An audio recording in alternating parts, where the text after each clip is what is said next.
Hello and welcome to the Browns Blitz. Today is Tuesday, November the 5th of 2019, and this is episode number 26. I'm very excited about this episode. We're going to almost kind of feel like we're taking a little trip around the world today. I'm going to bring in my first guest all the way from the, you can correct me on this, Phil, but you're from the far north portion of Australia. Phil Staley. Phil, how are you today, and how are things in Australia? You got the description right, Rod. I'm terrific. Thanks for asking, and thanks for the invite to be on the show. It's brilliant, and living in the city that I do, which is called Cairns, far north Queensland in Australia on the east coast. I don't think I've ever spoken to another member of the dog pound, so this is really special for me. I feel privileged. And I'm serious about that. I do. I mean, that's really cool. We've talked on Twitter and that a bit, but yeah, to actually be able to talk to you on Skype, it's really cool. I don't think I've talked to some people in Great Britain and around the U.S., but I don't think I've talked to anybody quite this far away before on Skype. So it's really an honor. It's really cool to talk to you. No, you too, mate. And, I'm not trying to correct you. Where I'm sitting, it's halfway through November the 6th. So technically, you're back in time as I sit here now. Wow. So we're adding the time travel element to the show as well. I like that. Yeah. And but I know that you like to talk about what beer you've got in your hand sometimes, but I got to profess that I'm at work, so I haven't got a beer. That's no problem.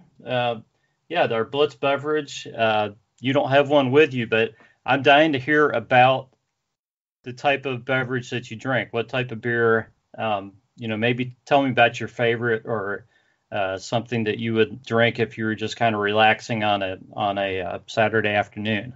Yeah, well, I'll tell you how it works for me, because Browns games are on a Monday at about 4 a.m. That's if you've got your 1 p.m. Sunday kickoff. So I don't get up and watch that. And in fact, I work in early morning radio, so I've got to come to work anyway. But at about 1 or 2 p.m., I go home via the bottle shop and buy what's called a Tooheys New, which is my favourite beer at the moment, preservative-free beer, but full-strength lager, about 4.9%. And that way I can sit down on my couch with a couple of Tooheys Blues, or I like to drink them as tallies, or you might call them 40 ounces. Where you are, that's the kind of two drinks in one. It just means I'm lazy. I don't have to go back to the fridge when I'm halfway done. And I watch a replay of the Browns game, which, well, is less than ideal lately. But what can we do? Well, I mean, it kind of helps to have a beer in your hand when you're watching a replay of the Browns game most of the time, right? It's true. What can we say? So what beer have you got? You'll have a beer that I won't have heard of. I'm drinking a platform, which is I've had different platforms, and my wife and I were out, and I just found this one. It's a platform Esther, and it's actually a Belgian style Christmas ale. So this is my first Christmas ale of the season, and I was dying to try this, so I pulled it out of the fridge. And Phil, I didn't notice until I opened it that this is a 9.5% alcohol beer. Wow. So I'll do my best to hang with you as we talk, but 9.5%. It's got a great flavor, just like you would expect from any platform beer, and it's got a good flavor. It says right on the can, bold, aromatic, and complex, and I would go with that. And I'm sure people are going to see this around. They're going to want to give it a shot, and it's definitely worth it. So just like any other platform, it's a good pickup. I want to try it, but I've got to say, go easy on it, because at 9.5%, I don't want to have to carry the end of the show, because this is all new to me. Well, I would not drink a 40-ouncer of a 9.5%. This happens to be a 12-ounce can. Good. And that'd be plenty for me. And that's, in Australian terms, we would say that's 375 mils. But, metric system differences, whatever. I gotcha. Yeah. Just tiny little things, right? So yeah. We've gotten the beer part out of the way, so let's dive into some Browns talk. Okay. So we had another game this past Sunday, and unfortunately another loss. Browns are 2-6 after a 24-19 loss to the Broncos, and the natives are getting restless. People are not real happy with Freddie Kitchens. I'm hearing a lot of people questioning Baker Mayfield and his regression, and people wanting changes. So I guess we could talk a little bit about this game first of all, and then maybe talk about some of the expectations and maybe some other things with the Browns. But what were some of your takeaways from the actual game?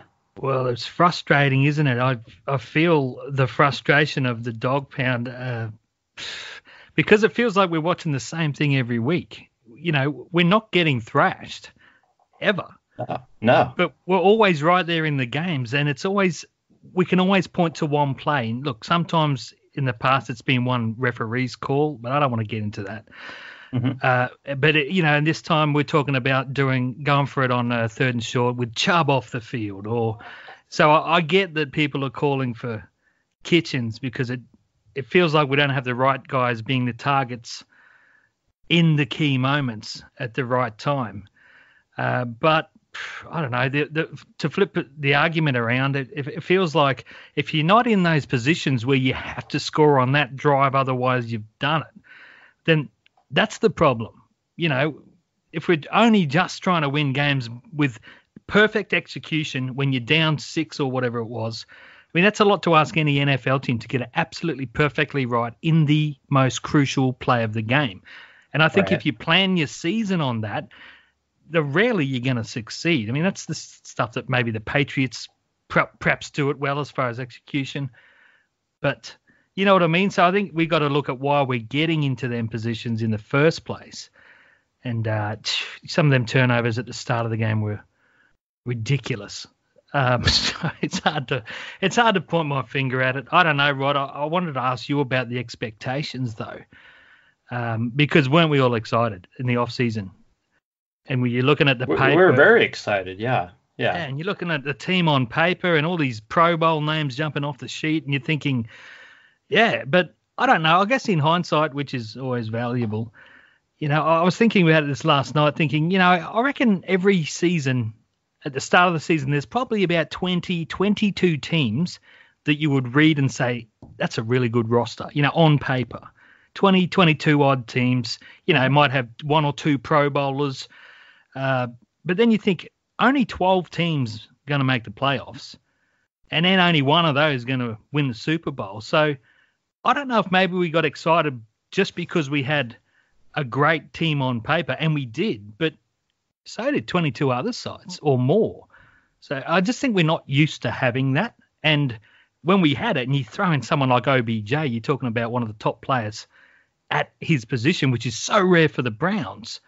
I think we definitely got overexcited, but I don't know. We need to put it in check. I'm not ready to give up on Baker.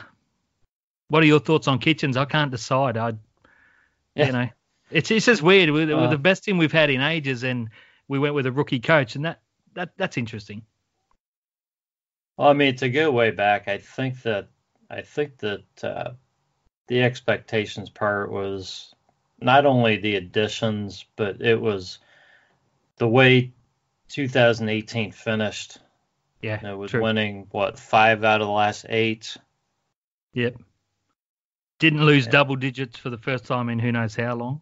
So you're thinking here's a team that's it's 7, 8-1. So we're thinking now we've got we don't have Hugh Jackson for 8 games. We've got Freddie in there who granted was not the head coach, but he had a great handle on the offense. I think we thought that things were in good hands with Freddie. At least I did. Part of the problem for me was that I didn't expect Baker to regress. Yeah. But quarterbacks do regress in their second year quite often. I think it's just something that happens. Baker hasn't lost his talent or his ability. He's going to be fine. There's things that have to be worked out, whether it's the quarterback coach, whether it's the play calling, whether it's the offensive line, or whether it's just Baker's head. Things will get figured out, and Baker will be fine. So in the long run, I'm not worried about Baker. Freddie Kitchens, I love Freddie Kitchens as a person. I want so badly for him to succeed, and I've been back and forth with people on Twitter ever since people started calling for his job, which has probably been at least a couple weeks now, if not more. Yeah, I think some people wanted him fired probably 3 or 4 weeks into the season already, because of some of the mistakes he's made, and he's made some mistakes. Yeah, he's made some bad mistakes. Mm-hmm. But my problem is, I don't think you can really evaluate a coach after 8 games. I don't think a rookie coach has had time to really show what he can do in 8 games. I think new coaches make mistakes. I think new coaches learn from their mistakes. I think there's still a chance that Freddie could be a really good coach. There's a lot of great coaches that started out their career with a bad stretch at the beginning. Yeah. And then I think I saw you tweet that Landry might have gone 1-7 or something like that in his first 8 games. Yeah, it was a retweet. Yeah. So I can't take credit for it, but it was. Well, here's a question though, Rod. Sorry to cut you off, mate. Go ahead. Well, what I was wondering is, we really hung a lot of faith on Baker. Sure, we had those signings, Vernon and all these big names, but how would you feel if we did win next year? Let's say we become one of them perennial 10-win teams or better, but Baker has a Ryan Tannehill type career where he's not throwing 4 picks and no touchdowns a game, but he's throwing 2 and 2, but we win. I'm just wondering if we thought that Baker has to be an Aaron Rodgers type stats or someone like that, but maybe he doesn't for us to win. I mean, he's playing poorly, but I wonder how the Browns family would feel if we did start getting wins, but Baker, in hindsight, has a Ryan Tannehill type career. I don't know how you could complain about that with what we've been through in Cleveland for the last 20 years, going on 21 years now. And what if I didn't say what if he had a Brandon Whedon type career? Like, I respect where we're coming. If you're talking about having a team who's consistently doing well, it's I live near Cincinnati, so I have a reference, and I talk to a lot of Bengals fans who, they just let Marvin Lewis go. Marvin Lewis came in and turned the team around and got them to where they were winning, 8, 9, 10 games a season every year. Yep. And we're losing the first game of the playoffs every year. Well, what do you do with that? Yeah. Okay. I mean, it eventually got him fired, didn't it? It got him fired, but he was there for like 15 years or something. I don't have the exact number because this is a Browns podcast, but but yeah, he improved the team. He couldn't take them to the next step, but they went from being a laughing stock to a team that made the playoffs almost every year. They couldn't win in the playoffs. Yeah, but here we sit now. They're 0-8. So, what would you prefer as a fan? I know. Man, I wish I had the answers, and you're closer to the project than I am sitting over here in Australia. But I don't know. I still want to feel optimism because I know what it's like to have no optimism or being optimistic about Cody Kessler or something, false optimism. So I honestly still feel O-line needs some work, no doubt about it, but that's fixable. That's doable. That's just a couple of off-season transactions. The game planning can be fixed. I think I've seen a person or two question on Twitter whether Baker's 100% healthy or not because of the one game where he kind of got tackled hard on his shoulder and he's not going downfield as much and his throws don't have quite the same zip. So maybe he's not 100%. Uh, that's not an excuse. Maybe there's an issue there, so maybe that can be remedied. But Mm. I really feel that based on what we saw last year, that Baker's just he's in a slump right now, and he's trying to figure things out. And teams are throwing everything at him, and he's learning. And I think he's going to be okay. I think what we saw last year in 18 in that season is going to be more typical of what we see of Baker throughout his career. Yeah. The arm strength, the ability to thread the ball into a tight window. He's got to learn to make his reads. He's got to learn to understand what defenses are really going to do versus what they're showing him initially, because I think that's what they're doing to him now. And I think he's going to be okay. Yeah, I hope you're right. My problem with Freddie is that I like Freddie. I think Freddie has all the characteristics from the outside to be a great coach. Okay, but he's actually has to be able to execute, and that's the part that we don't get to see. But here's the problem with saying, "Oh, we got to let Freddie go after 8 games." Okay, we always do this. We always let coaches go. So we're going to let Freddie go after 8 games. Who are you going to get? You're going to elevate somebody to be interim, somebody who's here to be interim. Then you're going to try to hire somebody. Okay, who wants to come to Cleveland to be the next guy who gets 8 games? Yeah, it's a good point. But to play devil's advocate, if someone else comes in now, sure, you're not going to get somebody's OC coordinator. Hey, Urban Meyer, man, why not? But you get 8 games of a run-in because it's not unusual that an interim then gets the job in NFL circles either. So, I agree with you. I don't know how many.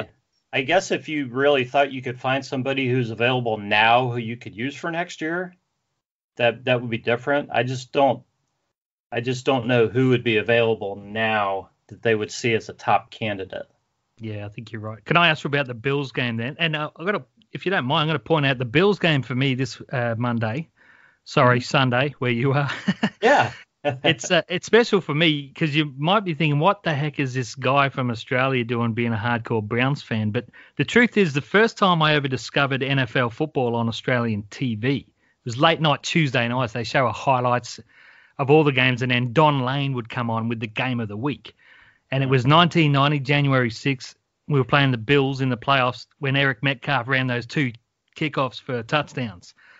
And that was the first game I'd seen. And I watched this team, and they had just white uniforms with an orange helmet and no logo. And I'm thinking, these guys are great. This is the guy.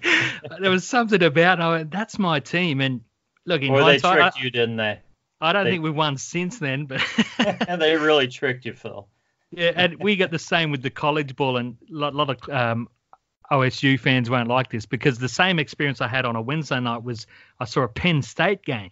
Very similar, no logo on the helmet, just plain blue strips or white strips, and they were good. And I went, that's my team, and I don't know, I'm loyal, so I've stuck with the Cleveland Browns. And Ohio State fans will hate to hear that I am a Penn State man, but really, I have no affiliation. Hey, I'm 10,000 kilometers away. But because they were playing the Bills, I always get excited about this because it reminds me of my first Browns game. And I do think it's going to be tough. But, you got to turn it around at some point, so why can't it be this week? And I appreciate anybody who's loyal to their teams, regardless of who their teams are. Yeah. So I have no problem with you being a Penn State fan whatsoever. And let's be honest, if Ohio State's probably going to flog them this year, so I'm not, We'll see. Anyway, I mean, Penn State's ranked pretty high. They're a pretty good team, so we will have to see. So what are you expecting in this game against the Bills? I'm thinking that if Freddie Kitchens is hearing 5% of the chatter. I mean, he can come on and say, I think I saw him quoted as saying, look, I don't think about my coaching future because it's not in my hands. And I call rubbish on that. I don't think there's a coach alive that doesn't think about that. So I'm hoping that he's taking some of it on board. Some of it, as you said, is fair criticism. He has made errors. if he's going to try and rectify the situation, he needs to make some adjustments. If he were to roll out and make the same errors again, then the seats only get hotter. So I think, I'm going to give him the benefit of the doubt, that he will make some of these adjustments. We've got pretty exciting running back to add to the mix as well. So I think I don't think it'd be an upset if we won. The records of the Browns and the Bills would say otherwise, but no, we've been close in all of our games. We only lost by 2 scores against the Patriots, despite errors. So I think the Bills can be the platform for us to launch. And then, of course, you rub our hands and get ready for the squealers. That sounds good to me. Yeah, I think the Browns can match up well with the Bills. I know the Bills have a good defense, but they're vulnerable to the run. So especially with Chubb and Hunt, I think the Browns can run. Yeah, absolutely. We can't wait to see what form Hunt's in. But their quarterback Allen, I think he's someone like Myles Garrett, who hasn't had a sack for about 3 games. I think he'll be thinking, don't be scrambling on me. He's due. Yeah, Myles is due. He is. All right. Well, hopefully we'll get things rolling with a win next week, since we didn't get one this week. Yeah, and we can take credit for it because we talked about it. That would be terrific. Right. So Phil, I want you to give your Twitter handle out so people can follow you and interact with you. No, I appreciate that. Well, you can get me on Phil, PHIL _Staley, STALEY. My photo is, there's an idiot there trying to kiss a crocodile. That is me. It's not a real crocodile. It just looks real, because I'd be dead otherwise. You've learned your lesson.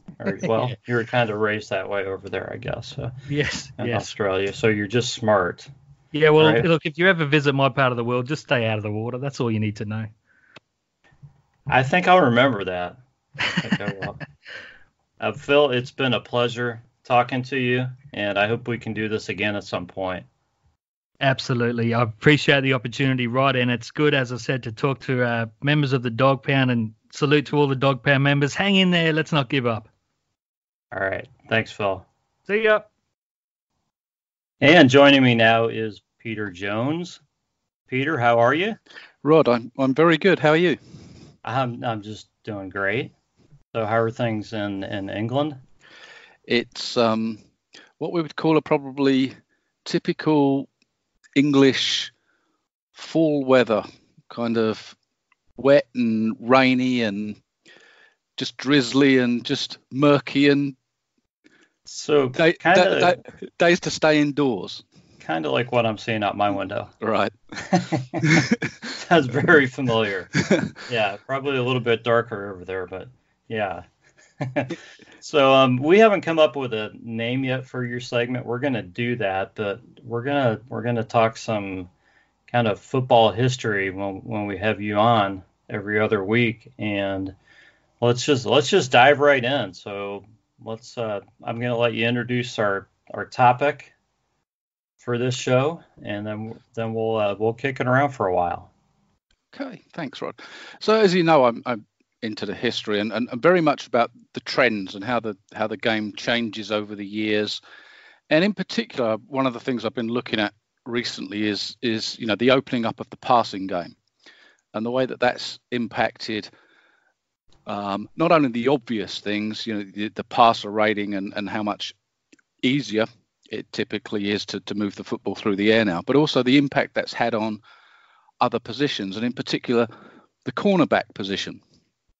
And it just seems to me that these days the cornerback position has become almost impossible to play in the NFL. And we used to have a number of guys that we would call shutdown corners, and those guys would literally shut down the opposing wide receiver to the point where that receiver was catching no balls a game. And even more so for me was the impact it's had on cornerback pairings. So through the history of the NFL from the 1950s onwards, there has always seemed to be a stellar cornerback pairing, starting with the guys in Detroit in the late 50s and 60s, Night Train Lane, and Dick LeBeau and those guys and the Packers guys, Herb Adderley with Bob Jeter in the 60s and so on and so forth. But those pairings seem to have gone out of the game in the last 30 years. And one of the last great pairings was Frank Minifield and Hanford Dixon, the Browns. And Dixon's last season was 30 years ago this year. So I thought it was quite kind of apt to kind of talk about those guys in relation to great cornerback pairings. Yeah, when you mentioned 30 years ago, it's hard to imagine. It's hard to believe it's been that long. I know. It just seems like 10 minutes ago, doesn't it? It does. It really does. And everybody, the younger crowd's probably chuckling at us right now, but yeah, it does not seem like that long ago. Watching those guys, and they were so good and so much fun to watch because they were shut down guys in their prime. They were shut down guys that could take two guys away. Absolutely, and lots of teams since then have had one great corner, the Deion Sanders and so on and so forth, but you can't think of one that's had that great a pairing since that time. And those guys, Dixon and Minifield, went to multiple Pro Bowls together at the same time. You can imagine two corners from the same team starting in the Pro Bowl together. I think they did that 3 years on the trot, which has never been done before or since. And I remember Boomer Esiason being interviewed and saying how difficult it was to go into Cleveland and play with the dog pound, which those two guys pretty much created, didn't they? They pretty much, those were the guys that started off that whole dog pound thing. They were, yeah. I think Hanford Dixon gets a lot of the credit, but definitely. I'm sitting in my study. I have an autograph picture of him right in front of me, signed by Top Dog. That's Hanford Dixon. So definitely it originated with him, and those guys kicked things off, definitely. And Boomer Esiason, he talks. I've seen him interviewed talking about, he'd look over to one side and there was Hanford Dixon, and he'd turn to his other side. I can't throw the other way either because there's Frank Minifield. He's got nowhere to go. Oh, and by the way, if I look too much down the middle, I've got Clay Matthews on the pass rush coming at me, by the way, guys. So, but those two corners, I think it's difficult almost to describe to fans now 30 years on that didn't see them play how much of a shutdown pairing they were. I know that there was one season towards the end of the 80s where Hanford Dixon the ball was thrown in his direction 7 times throughout the whole season. That's unimaginable. Guys get it thrown at them 7 times a half these days. Yeah. And what made those guys so great? They both were great ball players. So both of them came up with multiple interceptions over the course of their career. But they were tough, bump and run, cover corners who would knock the holy crap out of the receivers. Can I say that? I have now. You can say whatever you want. And they were just rough, tough guys that made their areas, a no-go area. And it's sad for me to think that pairing of corners, we haven't seen another one like it in 30 years. Well, I think it just goes back to what the way you introduced this, that it is so hard to play corner now with the current rules that to cover guys without getting penalties called on you. And it's things, the league is definitely set up now for the offense. The league wants points scored, so it's a lot harder to play defense, to cover guys without getting penalties called on you, and things just aren't legal now that used to be legal back then. So who knows? There could be guys in the league that may be capable of playing that style of play if the rules were different. But It's just so hard to play corner right now. And I'm not taking anything away from those guys. Those guys were amazing. But the cornerback position is, like you said, it's nearly impossible to play. A guy who is going to make the Pro Bowl as a cornerback, he's given up touchdowns, he's given up catches. It's just how the game is now.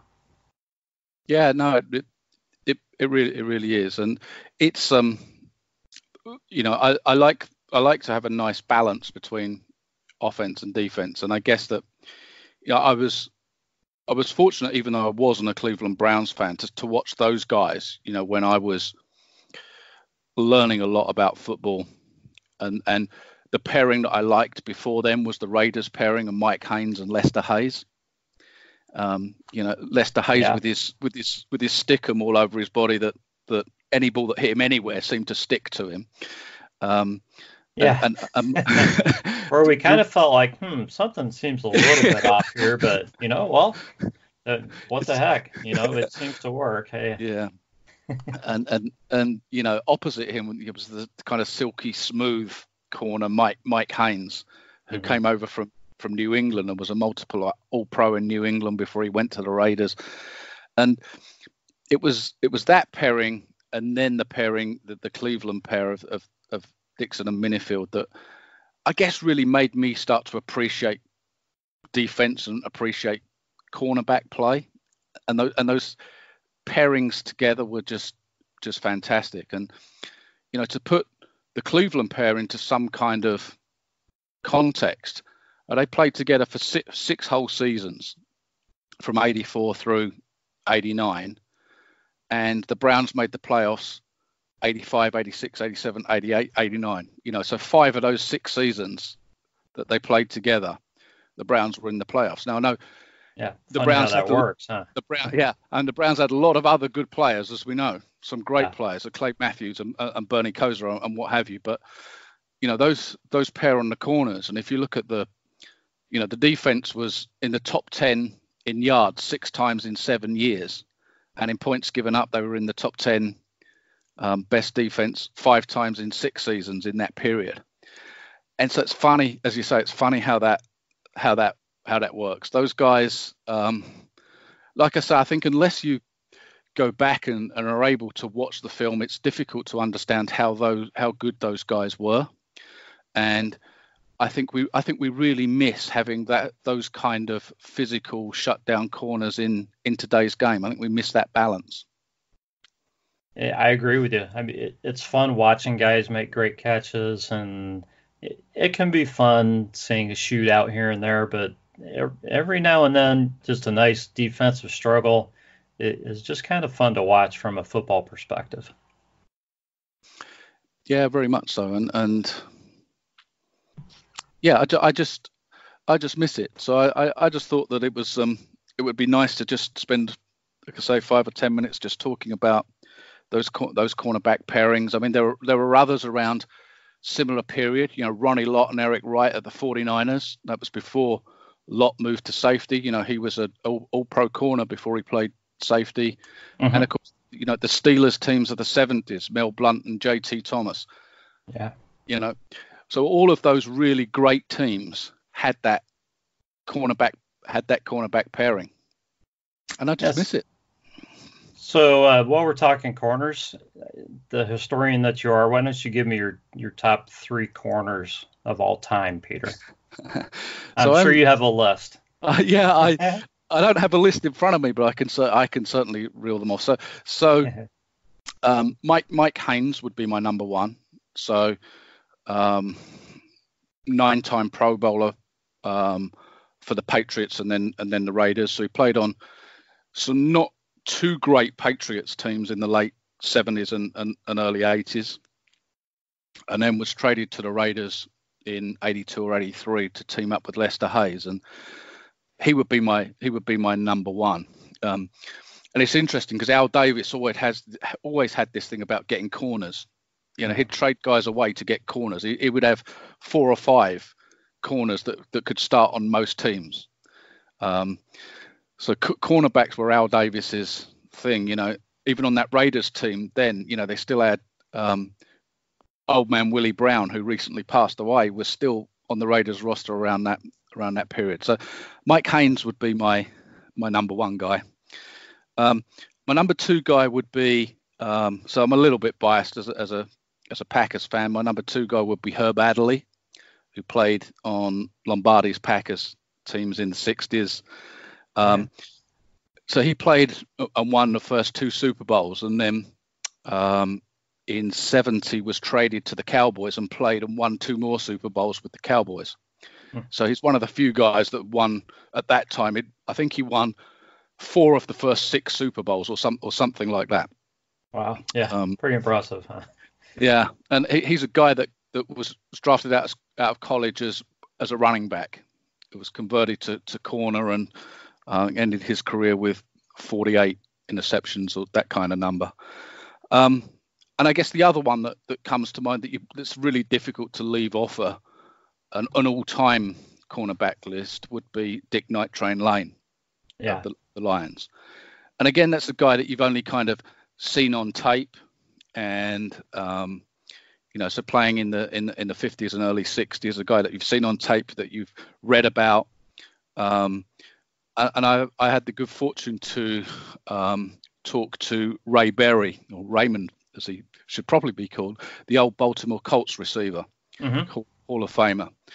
And Ray was really high on both Herb Adderley and Dick Night Train Lane. So a recommendation from Raymond Berry is good enough for me to get Night Train Lane into my top 3. That sounds good. What about yourself? You know what? I mean, you've studied this a lot more than me, but just from afar, obviously the Raiders corners, I would put Mike Haynes up there just because I know how tough he was against the Browns in the playoffs, and beyond that, I'm probably a lot more would probably go more current, not current, but more recent. So Deion Sanders was a little bit different style, but it's probably hard to keep him off of a list like that. Yep. And I would probably go with Dick Night Train Lane also, just because of what I've seen and heard about him. So I would probably go with those 3 guys. And it's hard for me not to pick one of the Browns guys, but it's hard to pick one over the other as well. And I think that's absolutely the issue, and that is also one of the difficulties that you have when if you're potentially looking at Hall of Fame and that kind of thing. It's which one of the 2. Whereas when you have one outstanding corner or one outstanding player at any position, it's a lot easier to go for that one outstanding player. I mean, but yeah, I think our quorum of 4 or 5 that we've got there: Mike Haynes, Dick Night Train Lane, Herb Adderley, Deion Sanders. I think we've got the makings of a good nickel defense there. I think they do all right. Yeah. All right, Peter. Well, it's been great talking to you, and I look forward to seeing what you bring to us in a couple of weeks. Absolutely. So, thanks for having me on, and go Browns. All right. Take care, Peter. And I'm here with the Big Dog. How are we doing tonight, Heath? Well, I'll put it this way. I sure hope I do a lot better this week than I did last week. Man, those games beat me up. Just some of the outcomes in the last second, changes and scores and just the turnovers and just really the Browns, who they come out and was flat and tried to get back in it and couldn't get back in it. And the one that really broke my heart was the Vikings. I just thought they were going to go into Kansas City and take care of business, and it looked really, really good. And in fact, Vegas had it as it was the highest in-game bet at halftime than any other game on the slate, where you can actually go in and bet at halftime. They put a different spread up, and it was the most bet game. And goodness gracious, if Kansas City didn't come back and win that game, and then the other one, it was a heartbreaker, was Adam Vinatieri, future Hall of Famer, missing a chip shot field goal to give Pittsburgh the win. I mean, that was just a really weird week. So we're going to turn it around this week. We'll get her going. And our straight up between the two of us, you're up 1-0 on that, man. So you got the early lead in that. Yeah, it's not like I'm packing a whole lot of confidence right now, having picked one game right out of 3. But I guess I was 0-3, so that just makes you a little bit better than what I did. So, in fact, we're going to improve on that, though. Well, yeah, I mean, like I said before, you're going to have good weeks, you're going to have bad weeks, and in fact, it is what it is. I mean, like I said before, last week I said, it's so hard this year with the way that the league's set up with teams tanking, and you don't know what team's going to show up. I mean, look at the Packers that was beating everybody, and they go into San Diego. I keep saying San Diego, LA Chargers, and they were like a 4.5 or 5 point favorite on the road, and were down 9-0 at halftime. And Aaron Rodgers had about 40 yards passing, and they still end up getting beat by double digits by the Chargers. I mean, so how do you predict that? You can't. You just can't predict it. And realistically, right? And I know the one that beat you. Did anybody see Baltimore blowing out the New England Patriots? No, I thought that 4-point spread was pretty conservative. Oh my! I really goodness. did. I felt pretty comfortable giving the 4 points. I thought, I had a lot of confidence in that. That was. I don't know, man. Because to me, I know Baltimore is not as good as they have shown the last couple of weeks. But then again, I don't think New England and Seattle, who they've beaten the last 2 weeks, are world beaters either. Like I said, New England, yeah, they've been a great team in the past. But when you look who they've played this year, and they've really only had a couple decent teams play against them, and it's been close. Look at the Browns game with them. You take away the first 3 plays of the game on our side, the turnovers, we outscored them 13-10 on their at their field. So who knows? All I know is the Browns better start winning some football games. But I am all in favor of that. Oh, they better. They better. So, anyways, do you want me to do some picks here, and then we'll do our little segment where we go against each other? Yeah, why don't you go with your standard picks, and then we'll pick our games. Yeah. All right. Hopefully we can improve a little bit this week. It's a tough slate, and there's some great games out there. I mean, this is going to be a really good weekend to sit back and watch the football. Now, the one that I love is I like playing the over-unders, because you just look at who your two teams are and the powerful offenses, and most of your teams that have powerful offenses, their defenses tend to give up points because they're basically they're built to score points. And I'm looking at the Chargers-Raiders game Thursday night.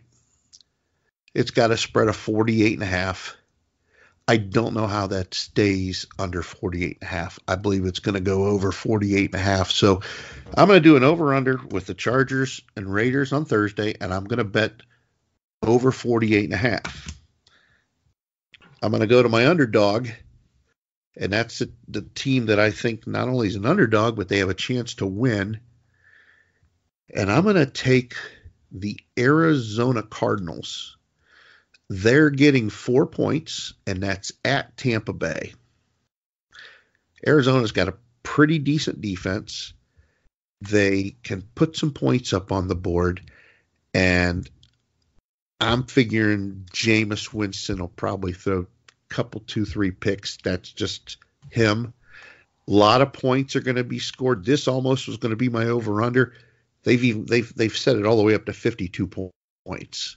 So there's hardly going to be any defense in this game, and that's why I think the 4 points will cover, and there's a really good chance the Cardinals will win. So I'm going to take my underdog team of the week is Arizona plus the 4. Now, I did a parlay last week, so I'm going to do this week is I'm going to do a teaser. And I'm going to do a 6-team teaser. I'm sorry, a 6-point teaser, and I'm going to use a 3-team teaser with it. So basically all you're doing is you're taking the points, and you can move them 6 points up, 6 points back, but you got to hit all 3 games. So I'm going to do a 3-teamer, which will pay 2-1 if you do it. And what I'm going to do is I'm going to take the Panthers, and they're in Green Bay, and they're getting 5. So by the 6-point push, I get Carolina with 11. And then I'm going to look down here in Pittsburgh where the Rams are playing the Steelers. The Rams are minus 3.5. I'm going to take the Steelers. You lose the half point in a teaser. So I'm going to take the Steelers plus 9 at home. And then to close it out, I'm going to jump to the Monday Night Football game. San Francisco is at home. They're minus 6. I'm going to drop them down to even. I'm going to take the 49ers at home even. So it's basically, so let me get that for you there. So you got 49ers even, Steelers plus 9, and Carolina plus 11. That pays 2-1. You just got to hit them all. So we got that one. Now the last one I'm going to give you. This one's tough. It's my best bet of the week. My best bet of the week last week was the Vikings at Kansas City. That should have hit. I mean, it just was all of a sudden in the fourth quarter, Kirk Cousins forgot how to throw the ball, and Kansas City got put back into the game. So here's my best bet of the week. And that is the Cleveland Browns. And the reason I'm going to take the Browns as my best bet of the week, I'm going to take them at home, laying 2.5 points. They got to win. They have to win this ball game. They are at home. They have not won at home yet. They are a desperate football team. You put a desperate football team against the wall, they're going to come out and they're going to play with everything they got. And they want to win for the home fans. So I expect Freddie to make the offense a lot easier this week. I think basically they're just going to scrap what they've been doing and just go back to basics. And I think you're going to see a whole different offense. I think you're going to see a lot of Nick Chubb. Buffalo has a really good defense. They're actually better than Denver's defense. But being at home, and hopefully the crowd will be behind them. I know they will, because real Cleveland Browns fans will be behind this team.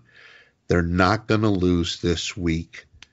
I'm taking the Browns as my best bet, minus 2.5, and I'm going to say it's going to be somewhere around, probably around 23-17, 23-16, somewhere around there.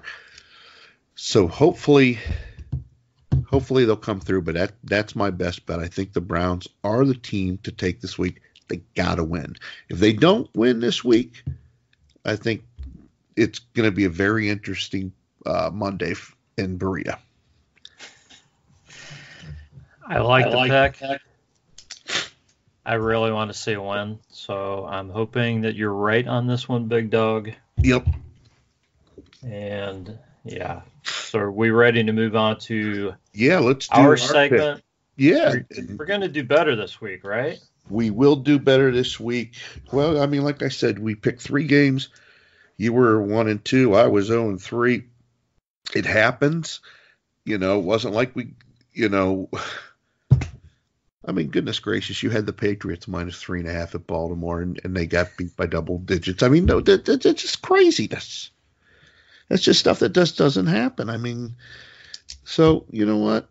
Let's just let's see what we can do. I think we can turn it up, and let's go 3-0 this week, both of us. So you go ahead and lead off, brother.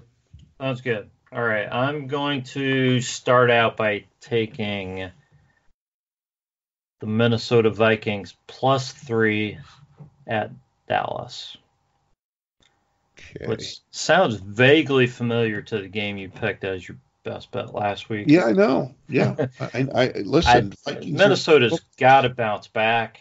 They've Yep. got to play better. So I think they're going to do it. I think the Cowboys are a team that they can do it against. Okay. What I'm going to do is I am going to, with my picks, I'm not going to do any that I put in my other games. So I'm going to definitely do different ones. Well, when I look at the board, I have to take the Saints -13 at home against the Falcons. You've got Drew Brees back under center, and he was back under center last week, and the guy goes out and throws for almost 400 yards, and I think he threw 3 or 4 touchdown passes in his first game back. Now you got a team that's totally tanking, that doesn't care. They just want to get the season. They're 1-7. They're 1-7, and they're 0-4 on the road, walking into the Saints, who's 7-1, 4-0, that wants to get home field all the way through the playoffs. So I think they're going to blow them out. I like the Saints -13. Okay. Kind of had that one marked that way, but 13 points is a lot. And I kind of learned my lesson last week, so I'm going to kind of avoid the games with spreads that big. Right. I'm going to take, in the Battle of New York, I'm going to take the Giants, and I think I'm giving 2.5 there, right? Yep. So I'll take the Giants. I just think the Jets are awful. I think the Giants can cover 2.5. Yeah. Think about this. You got a humongous, incredible, media central New York City. And your 2 head coaches are Pat Shurmur and Adam Gase.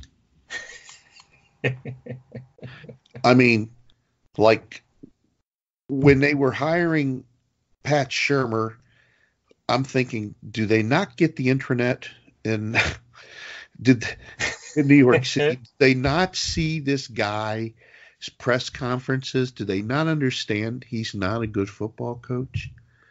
They're already saying that they don't think he's a leader of men, that they're saying that both of these head coaches could be fired within the next 2 weeks. And they're saying Adam Gase, who's in his first year with the Jets, if he loses Sunday to the Giants, that he will be fired after the game. And Pat Shurmur, yeah, I mean, you just think about that. If you think about New York City and the attraction to get just great players and great coach, what's his name? McCarthy. He wanted to coach the Jets last year, and they didn't even bring him in for an interview. He wanted the job. He put it out there. Boomer Esiason, who's on the Fan in New York every morning, was pushing for this guy, and they wouldn't even bring him in for an interview. Anyways, yeah, we think we got it bad here. Oof. That's not good there. Okay, so let's see here. Well, I think what I'm going to do here is, because they are starting to play a little bit better, and I like them at home, and they're physical. I think I'm going to take the Chicago Bears at home, laying the 2.5 to the Detroit Lions. It's going to be cold out there, and you're talking about a dome team heading into Chicago against a team that will be thriving in that weather, and their biggest thing is, the Lions is they love playing indoors on that turf because they got speedy wide receivers. He just airs the ball out to them. Not going to be able to do it in Chicago. They're going to be draped all over them. It's going to be a punch you in the mouth game, and I'll take the Bears every day. in a game like that. So I'm going to take the Bears laying the 2.5 at home against the Lions. Yeah, I think that's a good pick. The Lions, I still don't think they know what they're doing at running back either. So No, nope. So I think that's a good pick. So I am down to, let me see here. Which one do I want to go with? You know what? I'll just go with my hunch pick. I think the Green Bay Packers are going to come out and play a heck of a game at home. So I'll give up the 5 points to a good Carolina defense, or at least pretty good most of the time. Not all the time. Well, that's why I took Carolina in the teaser to get the extra 6 points. I'm not going to take them with the 5, but I'll take them with the 11. Yeah, so I'll take Green Bay. I'll take Green Bay -5 in that game. Yep. Especially after last week, they got embarrassed by the Chargers. Yeah, I think I think Aaron Rodgers is going to come out and I think he's going to be ready to play. I think that team will be ready. Yep. Okay, so I got one more to do here. Well, let me take a quick gander and see what we got going on here. Okay, let me see here. The one that I've been looking at. Well, I'm not going to bet that one. I can't root for Baltimore because the Bengals have totally mailed it in. But I can't root for Baltimore. But then again, I'm not. This is about money. This is about trying to give legitimate, really good picks. I'm going to take the Baltimore Ravens -10 points at Cincinnati. Not that I want that to happen, and I will gladly take a loss from that. Okay, I will gladly take a loss, but I don't know how. I don't know how they don't beat them by 20. I just don't know how. Yeah, I don't know how they lose that game outright. But yeah. If you had enough guts to take about $1,000 that's just laying around and bet the money line on the Bengals, you'd make a killing. But they're not going to see no money coming in on Cincinnati. Just it isn't going to happen. So as much as I'd love to see Cincinnati upset them, I can't see it, and the 10 points isn't enough. A spread like that, getting 10 points at home, the bookies and Vegas are begging you to take that 10 points because they know that there's no way Cincy can hang with them. But So let's go over this real quick. I got the Saints -13, Chicago -2.5, Baltimore -10. You've got Minnesota +3, the Giants -2.5, and Green Bay -5. Sound right? Yes, sir. Well, I think this looks a little bit better than what we did last week. I think the results, at least right now. I think the results will be better. I think last week was just a real weird week for football. It just was really weird. I'm watching the games and just different things were happening, and it was just a bad day. So we'll fix it this week. We'll get the money rolling this week. That sounds good. And why don't you give out your Twitter handle here? Yeah, I'm at check you out and your parlays and everything. Sure. I'm at the Bigger Dog. That's DAWG. At the Bigger Dog 44, and throw me a message out there or a follow. I'd love to get as many as I can here and put out some, my opinions on some of these games, and like to chat back and forth with fans of the Browns or just the NFL and just get your idea about it, because I do fantasy football too, and you can ask me a question about that or whatever, anything to do with football. Shoot me a message at the Bigger Dog 44. And you guys can follow me at CLERodB on Twitter. Comments or suggestions about the podcast, you can get in touch with me via email. That's rod.bloom, BLUHM, @gmail.com. And you can follow Peter Jones, it's at @the_IT_hedgehog, and Phil Staley is at Phil_Staley. So thanks for listening. Clay Matthews Jr. belongs in the Hall of Fame, and we will catch you next time.